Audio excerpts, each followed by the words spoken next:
trying to open up this box. I need to figure out what's inside of it. Oh, well, give me a sleight of hand check, man. Alright. Not one! Ow! What was that for? I think I just took a d6 of damage. Why? Don't I automatically have to take damage if I full a nat 1? No!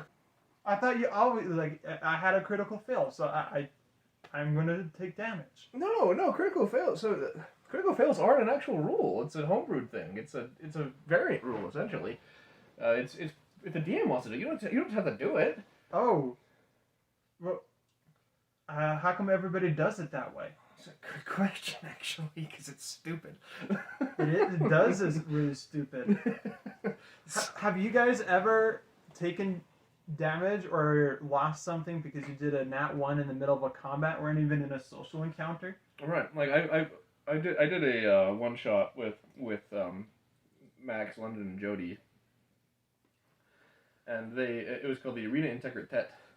It was basically it was a gladiator thing. It was a scenario where they were gladiators. They had to they had to fight for their freedom. And I thought this was a rule. I honestly believed that critical fails, where you roll a 1 and you have to do it's just catastrophic. I thought that was just how it was. Every DM I've ever played with did it that way. Right. And so I'll be honest. I'm not one to read the rule book. The way I learned how to play Dungeons and Dragons on a DM was by watching other people do it. Or trial and error. Like I did something really stupid. It's like, yeah, I'm not doing that ever again. But I honestly figured that was the rule. So I had Max. Max rolled a couple of nat 1s in one of the fights. And he took a ton of damage. Because I just figured that's what he did. Like, he was like falling on his sword. And he was cutting himself. And it was really funny for me. But I knew it was frustrating for him. And I'm like, look, that sucks because he's getting hurt. And he was like, I'm so hurt. I almost died. It's like, it was really scary for him, but he didn't actually get hit by any of the enemies. It was all stuff he was doing to himself. It was also frustrating, not just for him, but it was also frustrating for me because I was the healer at the time. I played the healer a lot. You do play a lot of healers. In this campaign, you're actually playing Valorane. Yeah, I was test playing Valorane before I got into brought her to the Mikolev story. Right. But I was playing as her, and I was planning on doing all the healing, and then here in like round 2 of combat, Max's character is already down. Our fighter, right? The damage dealer. He was the tank. Yeah. We had a fighter and a barbarian, and I was the healer, and it was a pretty good combo here. And our fighter is already looking super low before they even had more than 2 attacks. Right, because on both of his attacks, he got a nat 1. Yeah. In a row, and it's like, oh my gosh. So, what is the actual rule then for critical fails, critical successes? For critical successes, according to D&D now, because one D&D has a way different rule set for success and fails. D&D 5e, their rule set is critical successes only count in combat. So like I can have a critical hit, but you don't get any criticals for any checks. Okay, so if you're like if you're trying to pick a lock, for example, there's not a critical success for that. It's just they'll take the 20 that you rolled and you add it to your sleight of hand and see if you break the lock. Right. So like if your sleight of hand is like +3, or like maybe -1, because you're the barbarian. Yeah. You decide, I'm going to take a crack at this. I'm going to try picking the lock. I can pick locks. Everybody else had a turn picking the lock. I'm going to pick the lock, and you're natural 20, but you have a -1, and so then it's like Sorry, 19. The DC was 20, man. You didn't get the lock. Yeah, it would really stink if the barbarian was able to pick the lock when the rogue's job is to pick the lock, because the barbarian wasn't planning on picking locks when he made his character. The rogue did. So I think it would be really unfair for a rogue who's made their whole deal to be picking locks and be a cool thief. But because you're rolling low, and then the barbarian just has a lucky high roll. Right, he gets that 1 in 20 chance of rolling that 20. He's able to pick the lock. And I think it would be different if the barbarian was kicking down the door, because that's his whole deal. You know? Well, yeah, that's a whole different story. Yeah, but if it's like, I want to pick the lock, or like if you're like you made your whole deal of being a detective, being able to tell where everything is and find everything, and you can't find anything, and then the idiot barbarian bubbles in, hey, look, there's a door that you guys couldn't find. Yeah, but like when the idiot barbarian comes in and figures everything out because just of a high roll. Right. So what about critical fails? And that even that's not an actual rule in Dungeons and Dragons.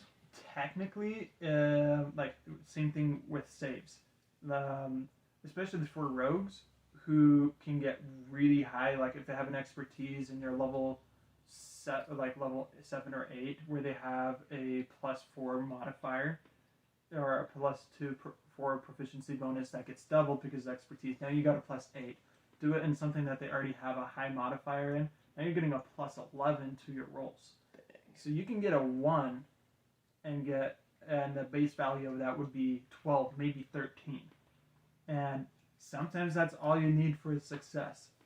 But like the rogue was built specifically to do that thing very well every single time, never to fail.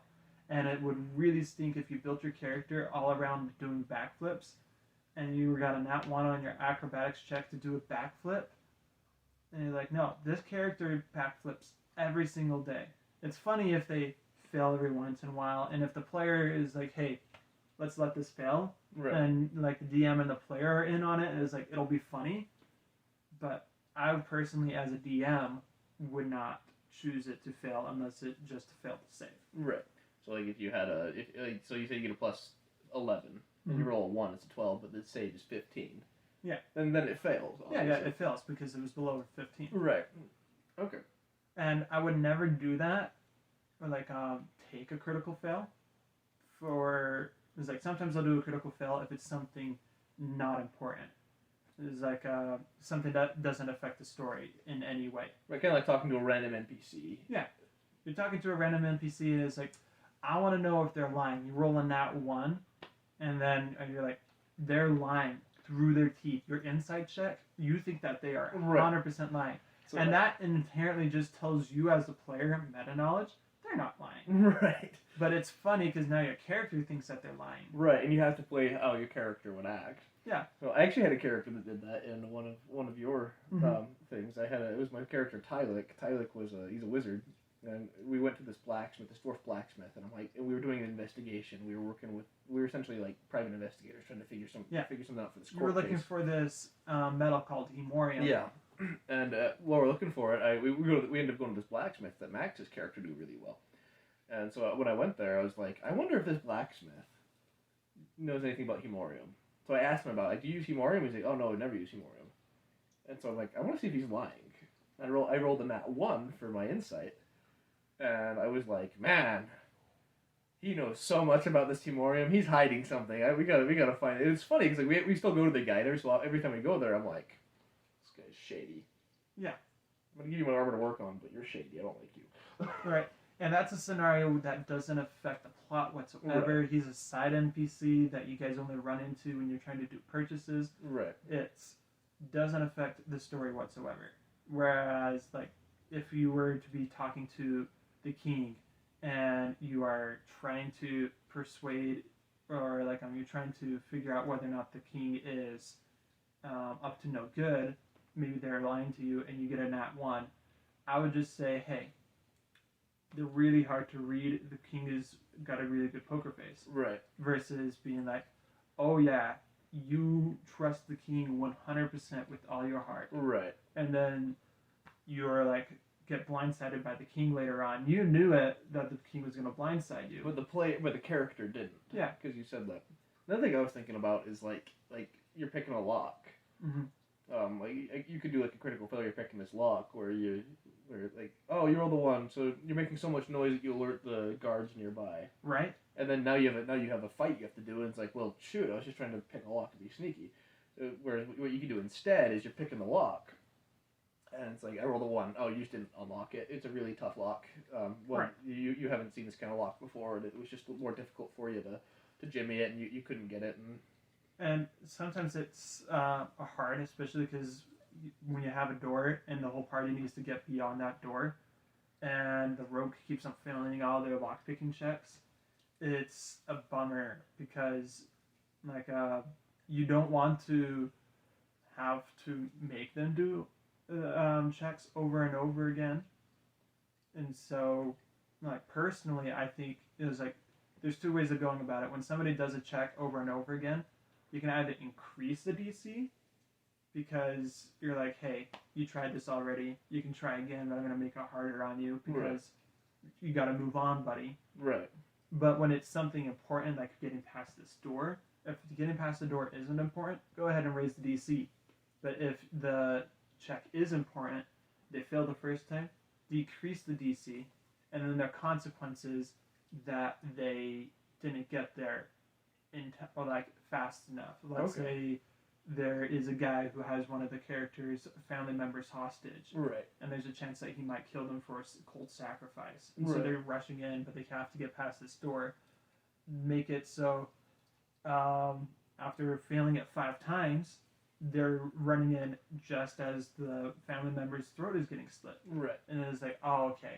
Whereas beforehand, if they got there on the first try, they would come in and the sacrifice hasn't been happened yet. Right. At the end of the day, you really want to make, as a DM, you want to make the story flow. Mm-hmm. You want things to be narratively satisfying. It'd be really, really annoying to keep failing these checks on something that has to happen. Right. If something has to happen, find a way to make it happen. But like London said, if they fail the check 5 times in a row, maybe the door opens anyway after the 5th time because they messed with it so much that the lock just broke because of how much they're messing with it. Mm-hmm. But then give them a different scenario of how, like, it would have gone this way, but now it's gone this way because of how long you've taken. Yeah, maybe the original DC was 15, and by the time you get to round 5, the DC's 10. Right. And so just make sure it can happen. Make sure your players can get the story important stuff. Nothing would be more frustrating for a DM and for players than to have the story planned as it is not work because a save couldn't happen. I'd say the same thing applies to like investigation checks, because sometimes players just don't know that this is a room that they have to do an investigation or perception check in, so they don't ask about it. Right. Older D&D was really heavy about making sure that you check everything, because like, oh, I have to do a perception check to look in the drawer. Oh, really? Yeah. Oh, dang. Or I had to do a perception check to look underneath the bed. You had to really take notes about what was in the room and ask the DM specifically how to get into it. And now it's more loosey-goosey, because I can be in a room, make an investigation check, and it's like, I'm looking at the bookcase. It's like, there's nothing interesting about the bookcase, but in your investigation check, since you rolled high enough, you do peer underneath the bed and you find a chest. Right. Now, did they think about looking underneath the bed? No. Would they think about looking underneath the bed? Probably not. But they did an investigation check. I made them find it. Yeah. Just in that case, it's like I want to investigate the bookcase specifically, but you have the investigation check for the room itself. Yeah. And I try to give them all the information, like bare minimum information they need to move on. Right. In the story. It's like, possibly there's a clue to who the big bad is in that room. And that is hidden behind a DC 15 investigation check. But if there is some important information that's like, there's a spell scroll in here that is required for you to like be able to beat the next boss. It's the spell you need to seal this evil inside of Amber or something. Yeah. I'm not going to hide that behind an investigation check. I'm going to put that out there on a silver platter because I need my players to have this. They're going to need DC checks to get up into the room, but it's like you open the door and it's in the middle of a pedestal or something, because they have to have it. If they don't have it, oh my gosh, are they screwed. Yeah. I've had some examples like that, like in Mikolev. If you guys had stayed at the festival in the first episode for a little while and actually looked around, you could have found some pretty interesting items. But you guys just moved on pretty quickly. Right. So I hid that behind investigation checks. You had to roll high enough to get in, but I didn't just like have them out in the open. Were they things that you really wanted us to find, or were they things that were just like, hey, if you found this, it'd be a cool bonus? It was a reward. It's like if you guys stuck around and found this stuff, it would have been like it would have been like extra gold, or I had a couple of minor magical items. Okay. That it's like, yeah, you guys, if you find them, great. If you don't, it doesn't affect the story at all. It's just like you have it or you don't. Cool. And like I feel like those are the type of things you want hidden behind investigation checks, or maybe have like a super big item that they could find behind an investigation check, but they don't necessarily will have that, like they don't need it. Right. Anything important, like information about the big bad, but not necessarily like the name of the big bad. Honestly, at the end of the day, you're telling a story together. Yeah. The Dungeon Master is not a god there to punish his players. You're there to move the narrative, and the players are there to also move the narrative. You're there to tell the story together, and if you make it so hard behind checks and have these critical fails, it's not going to be great. Now, I personally like having critical successes. Mm-hmm. I will always use critical successes unless it's in like certain scenarios won't have it. Like, Yeah. I'm not going to have it like, oh, I'm going to try to convince the big bad just to stop. I rolled a 20. It's like, be my friend, charisma roll, natural 20. Okay, I guess we're friends now. Yeah, I don't do it like that, but if it's like, oh, I'm gonna talk to this person, and I wanna see if they know Johnny Be Good. Yeah. And it's like, you know Johnny Be Good? I don't know. He told me he's really secretive. I don't want to talk about him. Then I'm like, okay, roll a persuasion check to see if you can convince him to tell you about Johnny Be Good. And if you roll a 20, it's to be like, yeah, I know Johnny. He's a good guy. Right. He's not gonna just, yeah, Johnny, he lives down the street. He's let me take you to him. Yeah, like the way I do it, like in one of the Mikola things, I told Jody a 20 is different to me than a 24. Like a natural 20 to me is different than a 24. And it's stuff like that. It's like, yeah, I can tell you about that. I'm gonna do that and da da. But I still have some things that are gonna be like, oh, you need to have a 25. I'm sorry, if you want to figure this out, you have to have a 25. Nat 20 is not gonna do it for you. But a nat 20 for me, for the most part, it is beneficial for the players. And I am completely getting rid of nat ones though, because it's stupid. Yeah. But like, getting a 25 is possible at level 5. Right. And by the time you reach level 7 or level 9, at that point, some of your characters will have the ability to get 28s, 29s, possibly even 30 if they played their cards right. Oh. And that is when things really get exciting, I feel like, for your players, because that's when they're really shining at this point. Beforehand, they were kind of stumbling through the whole campaign, and now they know what they're good at, and so reward them for being good at what they're good at. Right. Anyway, if you like this video, please like and subscribe. And tell us about times your DM screwed you over with a bad nat 1 roll. Or times that you got a really, really funny nat 1 roll or nat 20 roll that really worked out.